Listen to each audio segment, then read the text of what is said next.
지금 조기 대선을 5월, 6월로 본다라고 하면은 적어도 내년 3월까지는 더 크게 간다라고 보셔야 되는 거고요. 자, 그럼 바로 우리가 여기서 수익을 보기 위해서 어떤 테마, 어떤 종목에 집중을 해야 하느냐? 제가 봤을 때는 분명, 자, 모두들 반갑습니다. 강태공 전문가입니다. 자, 오늘은 이 조기 대선에 대한 또 기대감이 시장에 나오는 것 같아요. 이 조기 대선에 대한 기대감이 시장에 왜 나오는지, 그렇다라고 하면은 과연 우리가 25년 정말로 크게 수익을 볼 수 있을 만한 업종이라든지 종목은 무엇이 될지에 대한 흐름 분석을 해보도록 할 테니까, 자, 오늘도 여러분들의 좋아요, 구독하기, 댓글까지는 너무나 많은 힘이 된다라고 말씀을 좀 드리면서 방송을 좀 시작해 보도록 하겠습니다.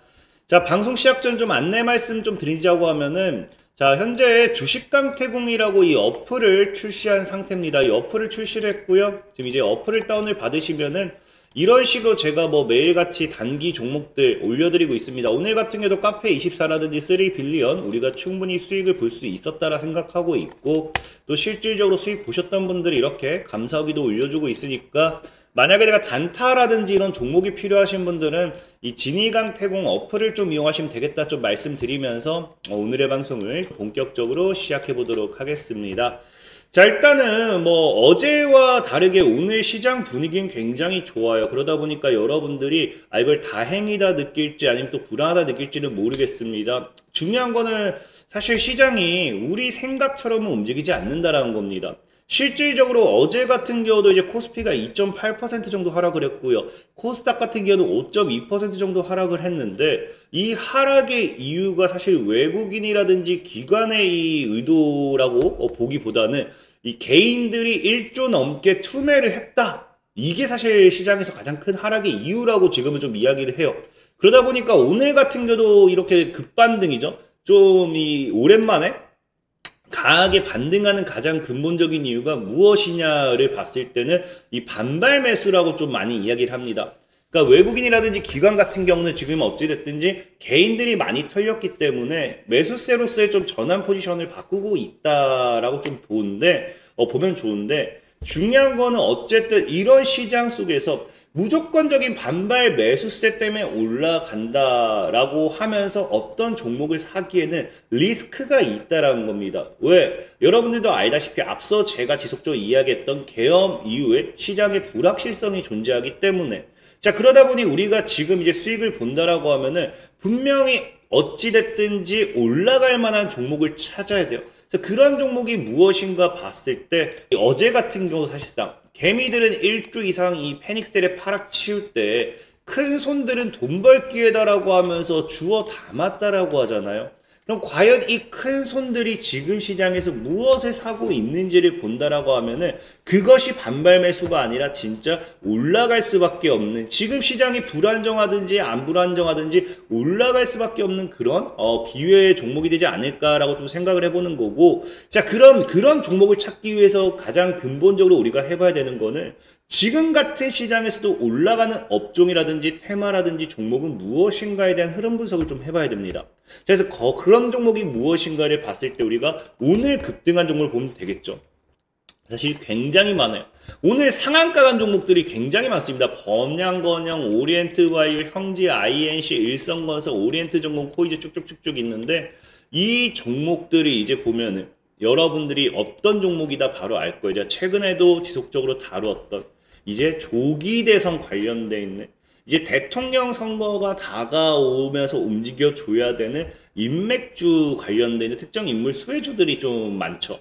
그렇기 때문에 지금은 사실 대선 관련 섹터의 수혜주들만 움직인다라고 보시면 좋아요. 그렇기 때문에 지금도 만약에 여러분들이 돈을 벌고자 한다라고 하면은 어쩔 수 없이 우리도 대선 관련되는 수혜주를 안 볼 수는 없다라는 겁니다. 그럼 과연 이 대선 관련되어 있는 수혜주가 지금 왜 움직이는가, 왜 사야 되는가를 봤을 때는 여러분들도 당연히 다 알 거예요. 지금 사실 원래 탄핵안이 올라갔다가 이제 인원미달로 이 개표도 못 해봤습니다. 그러다 보니까 이게 뭐 끝난다라고 하면 사실 인맥주라든지 이런 것들 움직이지 않을 거예요. 근데 중요한 건 뭐다? 지금 야당 같은 경우는 그냥 탄핵할 때까지 매주 토요일마다 뭐 하겠다? 이 탄핵안을 표결하겠다라고 이야기합니다. 그러니까 어쨌든 뭐 될 때까지 한다는 거니까 당장 이렇게 불안정한 시장 속에서는 이 대선 관련되는 수혜주들밖에 움직일 수 없는 상황이라 보시는 게 좋고, 특히나 지금 뭐 탄핵안을 계속해서 올린다라고 이야기했는데 이 여당 입장에서 끝까지 이거를 그냥 당론으로서 뭐 하겠다, 우리는 투표하지 않겠다, 아니면 이런 뭐 찬성하지 않겠다, 뭐 탄핵에 이제 반대한다, 이런 걸로 끝까지 밀고 가면 그나마 이제 좀 괜찮을 수도 있어요. 근데 문제는 뭐냐고 하면은 지금 이제 여러분들 오늘 뉴스 보시면 아시겠지만 김상욱 의원 같은 경우도 뭐 하겠다, 탄핵에 찬성하겠다라고 하면서 실질적으로 이 국민의힘 안에서도 이거를 논의 중인 의원들이 있다라고 해요. 그렇기 때문에 지금 탄핵안이 통과되기는 충분하지 않을까라는 이야기를 하는 부분도 있고, 천하람 의원 같은 경우도 지금 국민의힘 의원들도 지금 많이 후회하고 있기 때문에 만약에 이번 주에 탄핵안을 다시 이제 표결을 한다라고 하면은 찬성하는 사람이 8명 이상이 될 것이다라는 이야기를 합니다. 그럼 8명이 된다라는 거는 200명 이상의 이 과반수 찬성을 얻어낼 수 있기 때문에 어디로 연결이 되느냐? 당연히 이 탄핵 이제 통과가 될 수밖에 없겠죠. 그러다 보니까 또 이 탄핵안이 통과가 된다라고 하면은 역시나 조기 대선 관련되어 있는 수혜주들이 움직일 수밖에 없다라는 겁니다. 근데 사실 이게 아니라 하더라도 가장 중요한 거는 지금 뭐까지 따라오고 있다. 여러분들도 알다시피 이제 이 국민의힘에서도 정권 안정화 태스크포스를 이제 꾸렸잖아요. 그러면서 지금 이야기가 나오는 게 조기 퇴진에 대한 방향성을 잡아가지고 내년 5월이나 내년 6월 중으로는 뭐 하겠다, 조기 대선에 대한 로드맵 초안 마련 중이다라는 이야기가 나오고 있어요. 그러다 보니까 실질적으로 지금 시장은 뭐다? 조기 대선이 다가오는 거는 부정할 수 없고 그냥 사실하다라 봐야 돼요. 그러다 보니까 기정사실이다라 보시는 게 좋고, 그러다 보니 이런 대선 관련되는 수혜주를 우리가 눈여겨봐야 된다라고 좀 말씀을 드리고 싶고, 자, 그 관련된 섹터를 본다라고 하면은 사실상에 우리가 지금 봐야 되는 건, 제가 이거는 다시 한번 말씀드릴게요. 정리를 다 해놨어요. 12월 5일자에 이렇게 뭐 이재명 대표 관련되어 있는 섹터의 수혜주들 인맥주는 뭐가 있는지, 어떤 인맥주가 이렇게 자리 잡고 있는지, 아니면 뭐 그 정책주는 뭐가 있는지, 한동훈 대표 관련되는 인맥주는 뭐가 있는지, 정책주는 뭐가 있는지 제가 다 언급을 해놨습니다. 이걸 또 하나하나 언급하기에는 종목이 너무 많아요. 여러분들 이거 보시면 너무 많습니다. 여기도 보면 알겠지만 뭐 오리엔트 전국만 본다 하더라도 지금 점상이 5번 가고 있는데 12월 5일부터 해가지고 뭐 이런 것들 종목들 굉장히 많으니까 그냥 이번에는 조금 또 패스하도록 하겠고요. 자, 중요한 건 어쨌든 우리가 조기 대선 관련되는 수혜주를 본다라고 하면은 인물에 대한 어떤 반사이익이나 지지율을 좀 봐야 돼요. 그래서 이 지지율을 보고 상대적으로 지지율이 높을수록 대통령이 될 확률이 높기 때문에 뭐가 된다? 이 더 강한 대장주를 많이 잡겠죠. 그래서 우리가 지지율을 봤더니 이게 오늘자 지지율입니다. 그래서 이게 12월 10일 오늘이죠. 그래서 10시에 올라온 건데, 사실 이게 지금 차기 대권 이제 지지율을 봤을 때 이재명 대표가 49%라고 해요. 한동훈 대표가 9%로 거의 압도적입니다. 압도적. 그래서 이게 지금 뭐 과거 당장 뭐 8월달, 이게 8월달 기준으로 봤을 때는 뭐 39% 대 27%였는데 격차가 굉장히 많이 벌어졌어요. 저게 진짜 뭐 맞는지 아닌지는 저도 모르겠지만 어쨌든 지금 인터넷상 뉴스에 올라온 건 뭐다? 이재명 대표가 굉장히 많이 앞서고 있다는 거예요. 그리고 사실 이재명 대표 관련되어 있는 수혜주가 먼저 치고 갈 확률이 굉장히 높아요. 그럼 여기서 제가 저희도 말했지만 원래 보통 봐야 되는 건 뭐다? 인맥주가 먼저 움직이고요. 그 다음에 정책주가 움직인다고 했어요. 그러니까 인맥주도 앞으로도 탄핵이 될 때까지는 계속해서 움직일 겁니다. 만약에 아까 얘기했던 것처럼 지금 여당 같은 경우는요, 조기 대선을 5월, 6월로 이제 어느 정도 예상을 하고 있고 자진 하야를 뭐 3월 정도로 예상하고 있다. 그럼 3월까지 만약에 탄핵이 아닌 뭐 야당도 지금 동의를 해서 스스로 내려와라, 내려올 기회를 줄게 한다라고 하면은 내년 3월까지는 그냥 인맥주가 달린다 보시는 게 좋고, 통상 그럼 내년 2월, 3월 이후부터는 정책주가 좀 움직이겠죠. 그럼 이제 지금 보면은 인맥주의 대장은 사실상 이제 아까도 얘기했던 제가 뭐 5연상 달리고 있다는 오리엔트 전공이 될 확률이 굉장히 높습니다. 지금 상한가가 거의 풀리지 않았다 봐야죠. 상한가. 그래서 오리엔트 전공을 보는 게 낫다라고 말씀드리고 싶은데, 중요한 건 그럼에도 제가 이거 인맥주는 사실 추천을 안 드리는 이유가 뭐냐고 하면요, 사실상에 늘 얘기했지만 인맥주는 말이 안 되는 거예요. 인맥주는 그냥 우리가 이건 그냥 말이 안 되는 비리라고 봐야 됩니다. 비리. 그러니까 이게 뭐냐고 하면요. 오리엔트 전공이 비리라는 게 아니라 인맥주가 올라가는 가장 근본적인 이유가 전에도 말했던 이 어떤 특정 후보자의 뭐다 친인척이기 때문에 고향 동문이기 때문에 뭐 이런 거거든요. 여러분들이 대통령이 됐는데 지금 뭐 그 이재명 대표가 대통령이 되든 한동훈 대표가 대통령이 되든 어떤 정책을 하는 데 있어서 이 자재, 어떤 건설, 뭐 어디에 투자를 하는데 자재 같은 거를 자기 친인척이라 해가지고 그 기업에 갖다 그냥 물건을 수주받는다라고 하면요, 다들 또 촛불 들고 일어섭니다. 그러니까 이거는 사실 말도 안 되는 거, 인맥주라는 건. 그래서 인맥주가 보통은 뭐다? 이런 이 조기 대선이 다가올 때 확실히 대통령이 이제 뭐 그 탄핵처럼 이 대통령이 이제 내려온다든지 아니면 조기 대선이 완전 그 대선이 아주 코앞에 다가온다든지 그 근처까지는 움직이겠지만 마지막에 그냥 그냥 하방으로 꼽는 게 이제 인맥주라 보시는 게 좋아요. 그래서 이 오리엔트 전공 같은 경우는 이 인맥주 포함, 오리엔트 전공 포함 인맥주 보면 알겠지만 이미 상한가 5방 나왔습니다. 그리고 지금 단기간에 움직였던 게 거의 4배가 움직였어요. 그러니까 지금 과거 고점대를 보면 알겠지만 지금 뭐 더 올라가 봐야 2배 정도라고 생각을 해요. 그럼 지금 자리에서 과연 이걸 올라타는 게 저는 맞을까에 대한 부분이라는 거죠. 그러니까 여러분들이 올라탄다라고 하면 말리진 않아요. 지금도 제가 계속 얘기한 게 뭐다? 인맥주가 분명히 먼저 움직일 수밖에 없습니다. 그 다음에 따라오는 게 정책주예요. 그러니까 정책주는 지금 사봐야 빠른 수익보다는 보다 안정적인 수익을 기대할 수 있는 거고 무조건적으로 인맥주가 빨리 올라가는 건 부정할 수가 없습니다. 그렇기 때문에 사실 저는 뭐 인맥주를 사시겠다 말리진 않는다는 거예요. 하지만 그럼에도 정책주를 좀 보라는 거는 저는 보다 안정적인 매매를 선호하기 때문에 제가 주식을 하는 게 있어서 저는 도박을 하고 싶은 게 아니기 때문에 라고 좀 말씀을 드리고 싶고 그럼 우리가 뭐 이재명 대표, 뭐 한동훈 대표 관련되는 정책 수혜주를 본다라고 하면은 사실 전에도 얘기했지만 이재명 대표 관련해서는 이 정책이 굉장히 많아요.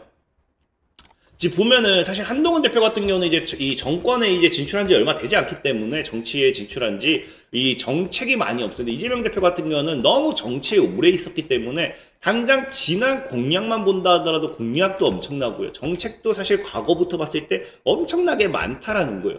그러다 보니까 사실 이 정책을 놓고 논한다라고 하면은 저는 그냥 계속해서 얘기했던 게 뭐다? 우리가 특정 후보를 선정하지 말자라는 거예요.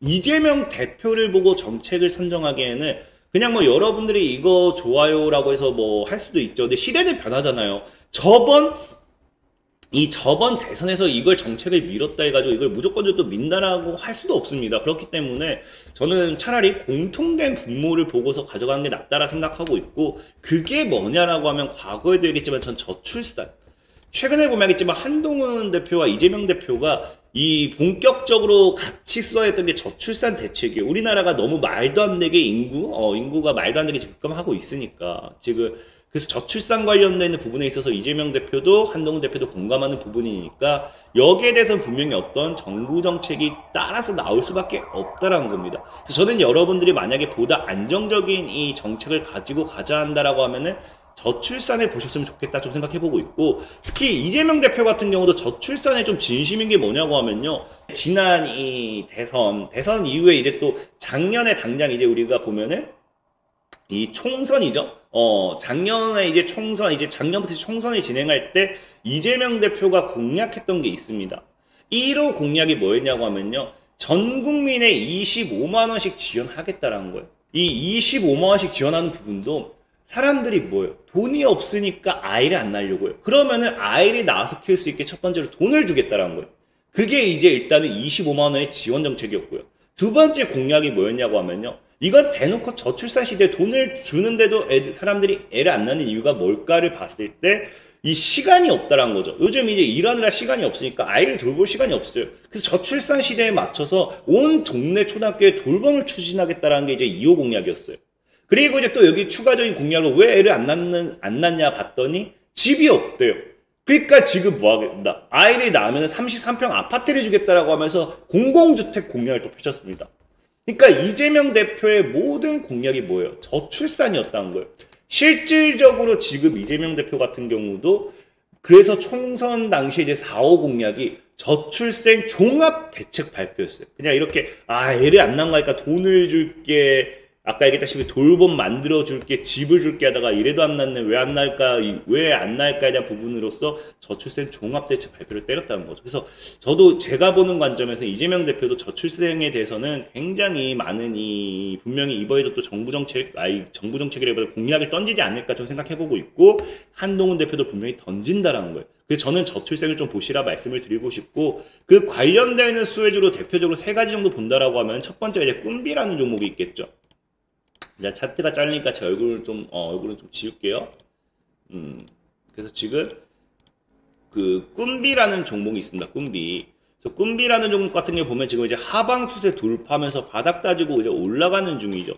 지금 이 7,500원대가 또 저항대인데 뚫어냈기 때문에 이 7,500원대만 크게 이탈하지 않는다라고 하면 제가 봤을 때 만약에 과거 고점까지만 올라가도 지금 자리에서 3배, 여기서 신고가 패턴 만든다고 하면 4배, 5배요. 그러니까 이미 인맥주는 지금 이제 많이 올라가 봐야 2배라고 하면은 꿈비 같은 경우도 지금 올라가면 한 4배, 5배 훨씬 더 상승폭이 크다라는 거죠. 보다 이제 하락폭은 적고. 그 다음에 이제 제로투세븐 같은 경우도 보면은 기술적 반등을 기대할 수 있는 구간입니다. 기술적 반등. 기술적 반등 기대할 수 있는 구간에서 과거 고점까지만 올라가도 지금 몇 배? 역시나 거의 4배 정도예요. 4배 정도. 4배 정도고요. 자, 그리고 이제 마지막으로 같이 보면 좋은 게 이제 아가방 컴퍼니.